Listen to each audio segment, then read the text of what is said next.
It wasn't my fault. Okay, it sort of was my fault, because I should have realized that the crow guard who worked for me would be wildly excited about a human celebration called Trickster Night, and want to participate firsthand. First wing? In such an event. I also should have realized they would tell the rest of the crows and other forms of terra indigene who lived in the Jumble about a human custom of dressing up and putting on masks to try to look scary. In the weeks prior to that actual night, Aggie, Josie, and Eddie Crowguard pestered every human who visited the Jumble about how to trickster properly. Choice of costumes, choice of treats, what to say, and what to do. Wayne Grimshaw, Sproing's chief of police, was sparse with details whenever he dropped by to check up on me. Julian Farrow, who owned Let Us Read, the village's bookstore, was cautious with his explanations. Paige and Dominique Xavier, on the other hand, gleefully told the crows about their childhood adventures and what they wore when they knocked on neighbors' doors and shouted, "Trick or treat!" After receiving one of Grimshaw's patented grim looks, which turned his blue-gray eyes a steely gray, Paige and Dominique quickly emphasized that playing tricks was not the point of the evening. "It won't be that bad," I had muttered to Ineke Xavier one afternoon as we waited by her car for Paige and Dominique to finish explaining a few more details about Trickster Night to my Crow Guard employees. "My bookings for the lake cabins and the suites in the main house are all adult guests. No children." "Have you bought enough bags of candy to hand out?" Ineke asked, sounding mildly curious. Mildly curious, coming from a woman who had a tattoo on one thigh that included the words, "I bury trouble," was not to be mistaken for actual mild curiosity. Who was going to come out to the Jumble for a piece of hard candy? I asked.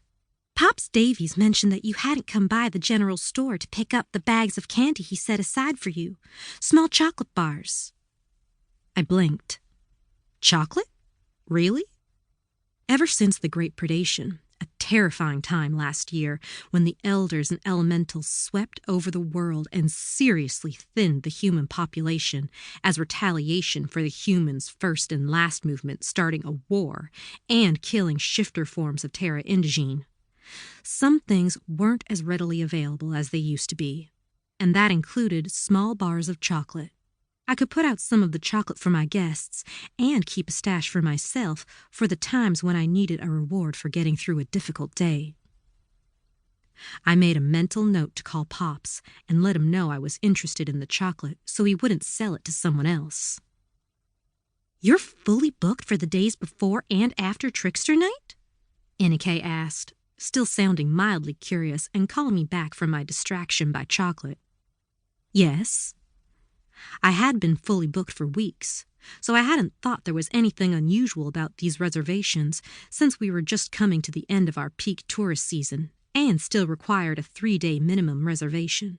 But I was catching on that maybe, just maybe, I had done something to earn the look Grimshaw had given me last night when he came over to play pool with Ilya Sanguinati, who was a very yummy-looking vampire and my attorney. "So am I," Ineke said. "It's unusual to have people specifically booking a 3-day stay midweek to make sure they are here for Trickster Night." She took pity on me. "The Jumble's residents are going to have the most amazing costumes." "They don't need costumes. Most of them..." I finally got it. Aggie, Josie, and Eddie could pass for human unless they got excited and started sprouting black feathers. Robert, call me Cougar Panthera, and Conan Bearguard could pass for human if you ignored Conan's excessive body hair and the fact that the boys still had trouble with their teeth. They were getting those sorted out as they spent more time around humans. But the teeth were still an unnerving mix of human and large predator.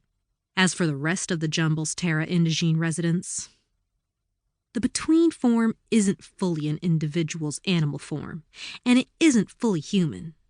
And it sure isn't whatever they look like in their true form, which is a form no human gets to see unless the human is the main course for that night's dinner.